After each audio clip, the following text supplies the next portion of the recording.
आर्ट्रियोलोस्क्लेरोसिस। जरा इस टर्म को तोड़ते हैं। आर्ट्रियोलो मींस के आर्ट्रियोल्स इन्वॉल्व हैं, स्क्लेरोसिस मींस के हार्डनिंग हो रही है। इट मींस के जो आर्ट्रियोल्स होते थे हमारे पास, उनकी क्या हो रही है, वॉल की हार्डनिंग हो रही है। तो इसको हम क्या कह देते हैं, आर्ट्रियोलोस्क्लेरोसिस। इसकी आगे दो टाइप्स आ जाती हैं आर्ट्रियोलोस्क्लेरोसिस की। इसकी दो टाइप्स कौन सी हैं? एक तो देखो ये जो वॉल है, पहले सबसे पहले आप लोगों को पता होना चाहिए कि जो हमारी ब्लड वेसल होती है उसकी जो वॉल होती है उसकी कितनी लेयर्स होती हैं। उसकी लेयर्स होती हैं तीन। सबसे पहली लेयर जो सबसे इनसाइड, फॉर एग्जांपल ये मैंने ब्लड वेसल वॉल बनाई हुई है ना, तो अब मैं क्या करने लगा हूँ, ये जो वॉल है इसको जरा डिटेल्ड व्यू आप लोगों को दिखाने लगा हूँ कि इस वॉल के अंदर क्या क्या होगा। ये होगा सबसे अंदर आपके होंगे जनाब एंडोथीलियल सेल्स, इस तरह करके एंडोथीलियल सेल्स होंगे। देन इनके नीचे होगी बेसमेंट मेम्ब्रेन। देन इस पूरी को हम कह देते हैं इंटीमा, इस पूरी को हमने क्या नेम दे दिया, इंटीमा। देन नीचे आ जाते हैं, और ये जो नीचे है ना, फॉर एग्जांपल ये आपके सेल्स हैं, ठीक है, और ये जो नीचे स्पेस ही बनी हुई है ये बेसमेंट मेम्ब्रेन है, इस स्पेस को हम कह देते हैं सब एंडोथीलियल स्पेस। देन आगे आ गया मीडिया। मीडिया में क्या होंगे, आपके स्मूथ मसल्स होंगे। मीडिया में आपके क्या होंगे, स्मूथ मसल्स। देन लास्ट पे आ गया आपका एडवेंटिशिया, जो कि फाइब्रस लेयर होगी जिसका काम है प्रोटेक्ट करना। इसी तरह की तीन लेयर्स इस साइड पे भी होंगी, और ये दरमियान में आपका क्या आ जाएगा, ल्यूमन। इट मींस कि हमें पता चल गया कि सेल की जो सबसे अंदर वाली, सॉरी हमारी ब्लड वेसल की जो सबसे अंदर वाली लेयर थी, उसका नेम क्या नेम था, इंटीमा। जो उससे अंदर थी मींस के उससे बाहर थी, जिसमें स्मूथ मसल थे हमारे जिन्होंने कॉन्ट्रैक्ट रिलैक्स करना था, वो कौन सी थी, मीडिया। देन आ गया हमारा लास्ट पे एडवेंटिशिया, जो सबसे बाहर होगी। आगे चलते हैं। अब इसी बेस पे ना कहाँ पे प्रॉब्लम हो रही है, उसी बेस पे हमने आर्ट्रियोलोस्क्लेरोसिस को क्या किया, दो टाइप्स में डिवाइड कर दिया। एक आ गई हाइलिन आर्ट्रियोलोस्क्लेरोसिस, एक आ गई हाइपरप्लास्टिक आर्ट्रियोलोस्क्लेरोसिस। सबसे पहले हम बात करते हैं हाइलिन आर्ट्रियोलोस्क्लेरोसिस की।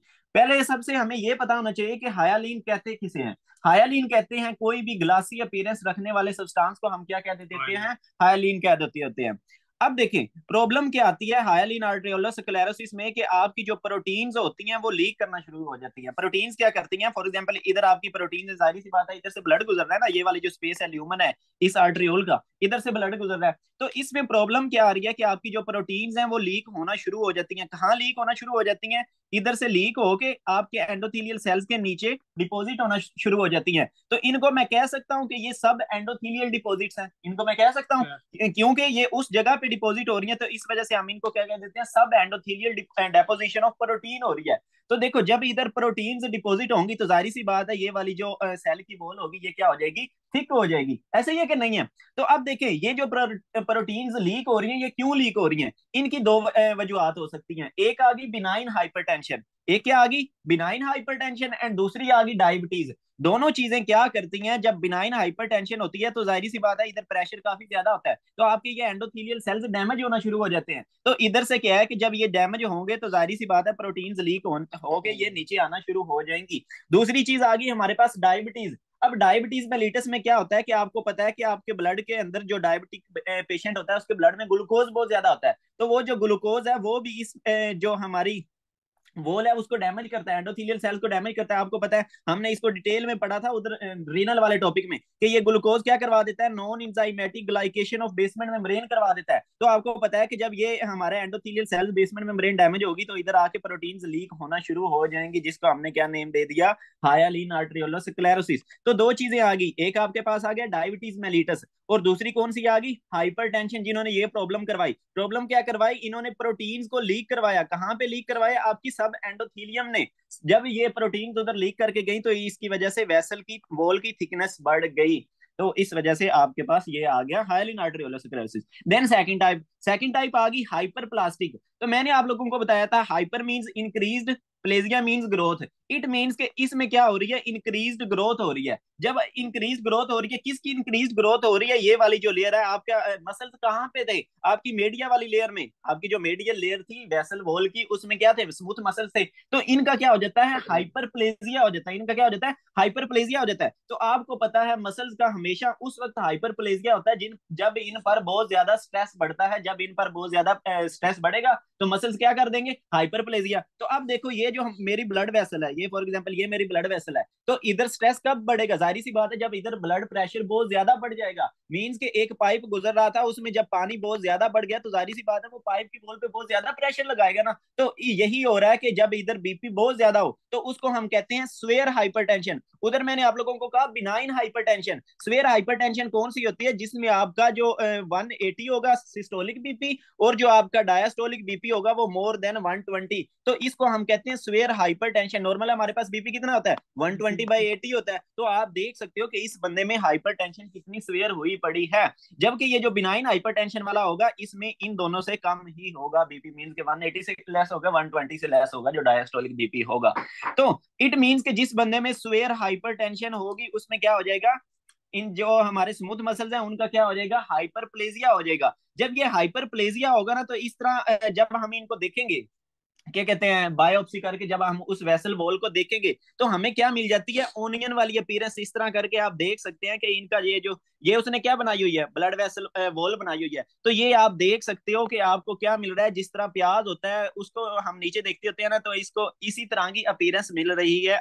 इसको हम कहते हैं ओनियन स्किनिंग। जिस तरह प्याज की अपीयरेंस होती है उसी तरह आपको ये जो हाइपर प्लास्टिक आर्ट्रियोलोस्क्लेरोसिस है वो मिल रही है उसमें। तो इसका काज क्या था? Swear hypertension. तो ये आप देख सकते हैं इसमें आपको क्या मिलती है? ऑनियन स्किनिंग स्किनिंग मिलती है। स्वेयर हाइपरटेंशन काज बना, और इसकी वजह से क्या हुआ? हाइपरटेंशन की वजह से प्रोलिफरेशन हुई आपकी स्मूथ मसल्स की। ये वाले जो स्मूथ मसल्स की इनकी वजह से प्रोलिफरेशन हुई।